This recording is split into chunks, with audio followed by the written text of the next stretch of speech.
अधूरा सच पूरे झूठ से ज़्यादा खतरनाक है। तारीख गवाह है, इतिहास गवाह है, जब जब किसी की काबिलियत का मुकाबला नहीं किया जाता तो उस पर झूठे इल्ज़ामात लगाए। अम्बेडकर ने कहा था कि मुझे अपने समाज का सोना मुझे सोने नहीं देता, तो हमारे समाज को भी जागना होगा। और देखिए, politics is the art of impossible. ये 36 जीत कराए लेकिन सब गूंगे निकले, सिंह 36 के विधायक। इसके अलावा तकरीबन 60+ थे 2012 की सरकार में। हमें कितना रिजर्वेशन मिल गया। मुजफ्फरनगर दंगों में जो लोग पलायन कर गए, आज तक कितने वापस से गए, जबकि उस वक्त अखिलेश की सरकार थी।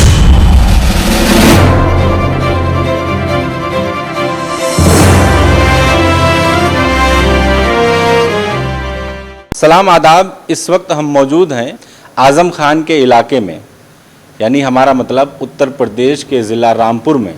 और हमारे साथ बातचीत करने के लिए ऑल इंडिया मजलिस इत्तेहादुल मुस्लिमीन के ज़िला संगठन मंत्री परवेज़ निज़ामी साहब हैं। हम इनसे बातचीत करेंगे क्योंकि आज़म खान का इलाका है। हालांकि इस बार यहाँ पर सांसदी भारतीय जनता पार्टी के झोली में गई है, लेकिन फिर भी ये आज़म खान के नाम से जाना जाता है। यहाँ पर ऑल इंडिया मजलिस इत्तेहादुल मुस्लिमीन किस तरह से अपने आप को मजबूत कर रही है। विधानसभा चुनाव की बात करें तो देखा जा रहा है जो नतीजा था वो उस उम्मीद के हिसाब से नहीं था जिस तरह से तैयारी की जा रही थी। लेकिन अब नगर निकाय चुनाव होने वाले हैं, पश्चिमी यूपी में मजलिस फिर से दौरा कर रही है, तो इन्हीं चीज़ों को लेकर हम बातचीत करेंगे। और इसके अलावा अब मजलिस से मुसलमान किस तरीके से जुड़ रहे हैं। सबसे पहला सवाल आपके लिए, यानी आपकी पार्टी के लिए कितनी बड़ी चुनौती है आज़म खान इलाके में, आज़म खान के इलाके में अपने आप को मजबूत करना, ओवैसी साहब की पार्टी को मजबूत करना? देखिए, मैं आपको बता दूं, अब तक 75 साल में इस मुल्क में जितनी भी सो कॉल्ड सेकुलर पार्टियां हैं, इन्होंने आज तक हमें सिर्फ बराती बनाया है, हमें दूल्हा बनाने की बात नहीं की। जो कॉन्स्टिट्यूशन है, सारी चीज़ों, सारे आवाम को या इस मुल्क में रहने वाले हर नागरिक को जो अधिकार दिए हैं, इक्वलिटी की बात की है, जस्टिस की बात की है, क्या हम मुसलमानों को वो इख्तियारात मिले? हम जब ये बात कहते हैं तो बहुत से लोग हमसे सवाल करते हैं कि आप कम्युनलिज्म की बात करते हैं। देखिए, कम्युनलिज्म की बात जब होगी जब हम अपनी कौम को भड़काते हैं। अगर हम अपने अधिकारों की लोकतांत्रिक तरीके से आवाज़ उठाते हैं, एक लोकतांत्रिक मंच से, तो ये सांप्रदायिकता कब हो जाती है? सांप्रदायिकता तो जब होती है जब हम अपनी कौम की नाजायज़ बात में या तो उसका साथ दें या उसको किसी दूसरी कौम के खिलाफ भड़काएं।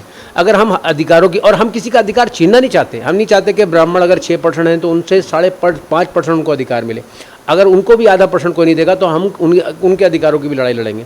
इसी तरह SC ST OBC भाई हमारे अगर जितने % हैं उनको हिस्सा मिले। इसी तरह मुस्लिम भी तो इसी देश का उतना नागरिक है, उसको उतना हिस्सा मिलना चाहिए। हम इस पर लड़ रहे हैं।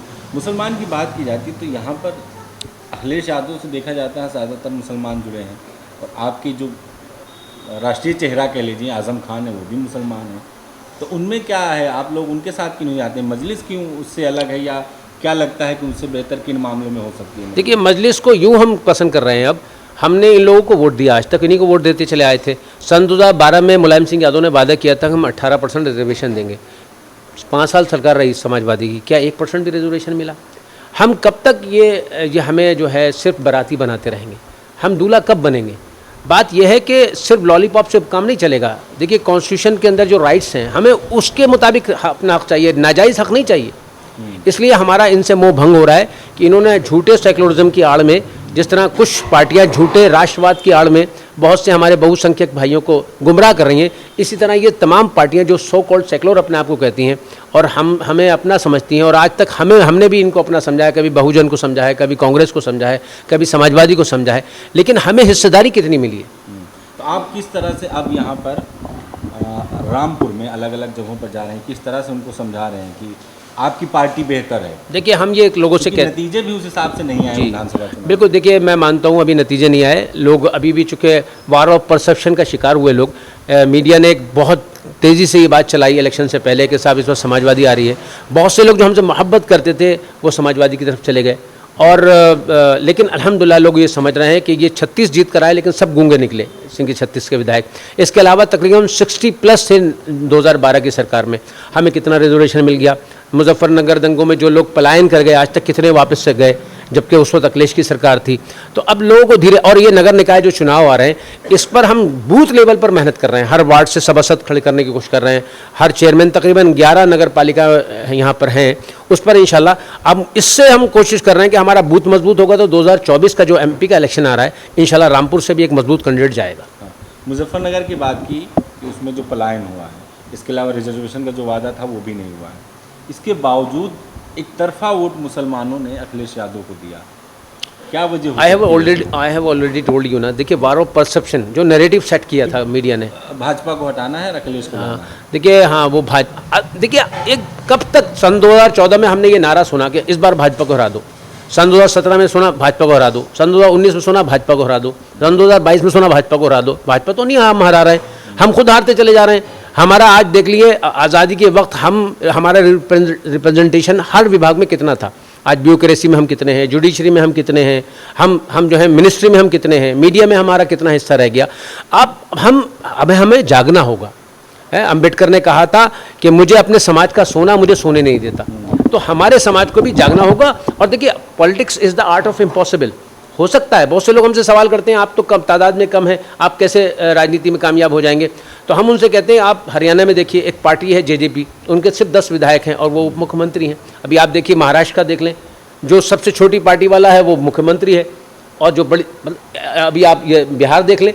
तो politics is the art of impossible. Politics में अगर हम यूनाइट होते हैं, SC ST OBC भाई और जो इस मुल्क के जितने भी इंसाफ पसंद किसी भी समाज के लोग हैं वो हमारे साथ आ रहे हैं और समझ रहे हैं इस बात को। ये भी कहा जा रहा है विधानसभा चुनाव में कि आपकी पार्टी वोट कटुआ साबित हुई है, आपकी वजह से ही अखिलेश यादव की सरकार नहीं बन पाई है। देखिए वोट ये समझो बीजेपी से मिल के काम कर रहे हैं, देखिए इल्जाम लगा हाँ बहुत अच्छी बात आपने की। देखिए तारीख गवाह है, इतिहास गवाह है, जब किसी की काबिलियत का मुकाबला नहीं किया जाता तो उस पर झूठे इल्ज़ामात लगाए जाते हैं।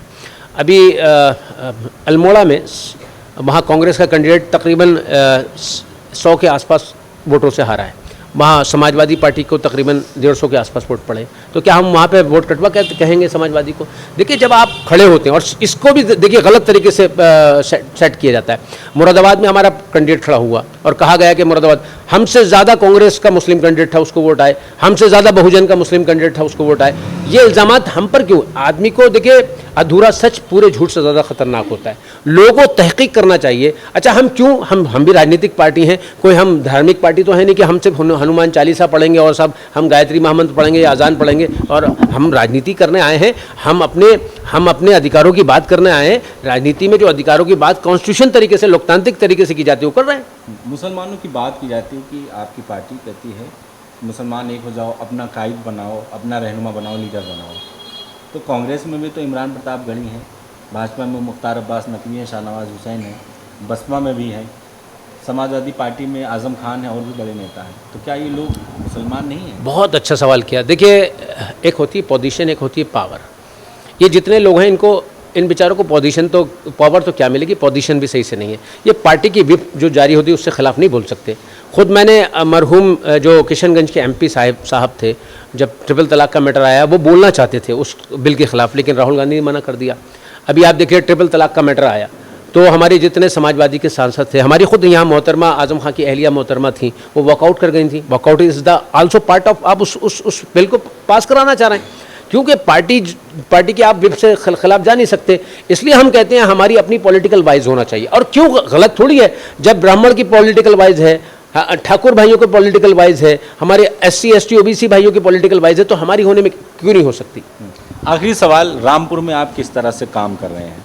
यहाँ पर जो सांसद हैं वो भारतीय जनता पार्टी के हैं, गढ़ जो है वो आज़म खान का माना जा रहा है, आपके पास डबल चुनौती है, अपने आप को किस तरह से मजबूत करेंगे? हम लोगों को ये समझाने की कोशिश कर रहे हैं कि देखिए हम अब अपने आप को मजबूत करें। राजनीति देखिए, अगर जो कौमें पावर में नहीं होती वो बावकार भी नहीं रहती। और हम उनसे ये बता रहे हैं कि कॉन्स्टिट्यूशन ने हमें राइट्स दिए हैं, आर्टिकल 19 हमारा फंडामेंटल राइट है, हम इसमें अपने अधिकारों की बात कर सकते हैं। हम लोगों को समझा रहे हैं कि देखिए अगर आपकी आवाज़ नहीं जाएगी, अगर आप अपनी बात को ऐवान में नहीं पहुंचाएंगे, राजनीति में हमारा जो मंदिर होता है लोकतंत्र का वो लोकसभा और विधानसभा होता है, वहाँ जाकर बात जब उठाई जाती है तभी मानी जाती है।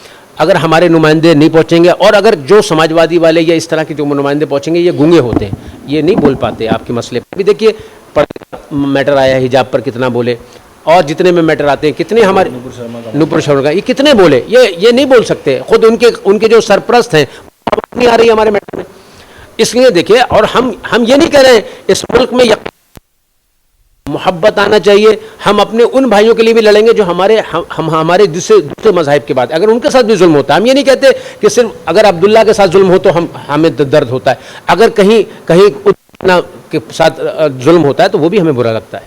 बहुत बहुत शुक्रिया बात करने के लिए।